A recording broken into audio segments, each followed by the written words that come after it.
আসসালামু আলাইকুম এভরিওয়ান, সকলে কেমন আছেন? আশা করি সকলে ভালো আছেন। তো দেন আলহামদুলিল্লাহ আমিও অনেক ভালো আছি। তো আজকের ভিডিওটা কী নিয়ে হতে যাচ্ছে আপনারা টাইটেল এবং থাম্বনেল দেখে বুঝে গেছেন। তো আপনারা রীতিমধ্যে দেখতে পাচ্ছেন যে টিকটক অ্যাপসে ঢুকলেই যে মিস্টার বিস্টকে নিয়ে তোলফাড় উঠে গেছে।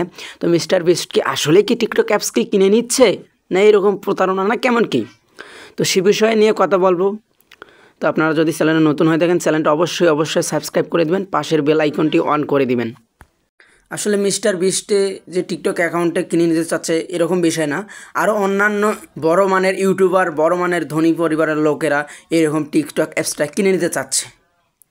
যেমন ধরেন আপনাদের ইলন মাস্ক আর অনেক বড় বড় লোকেরাই এরকম টিকটক অ্যাপসটি কিনে নিতে চাচ্ছে। তো আপনারা রীতিমধ্যে হয়তো বা অনেকেই আর কি কনফিউজ আছেন যে জানুয়ারি মাসের 25 তারিখে আর কি টিকটক বাংলাদেশ থেকে ব্যান্ড হয়ে যাবে, তো ব্যান্ড হলো না কেন? তো এরকম চিন্তাভাবনা নিয়ে কেউ একজন অভিযোগ দিছিল, এই কারণে আর কি টিকটক কোম্পানি এটা করতে আমার মনে হয় বাধ্য হয়েছে।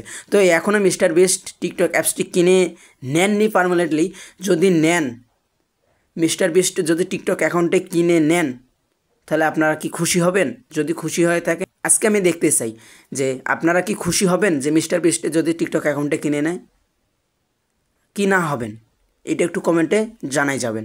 আর মিস্টার বিস্ট যদিও বা টিকটক অ্যাকাউন্টটা যদি একদম কিনে নেয় পার্মানেন্টলি, মানে একদম কিনে নেয়, তাহলে ইনশাল্লাহ আপনাদেরকে ভিডিও দিয়ে আপনাদেরকে অগ্রিম জানাবো।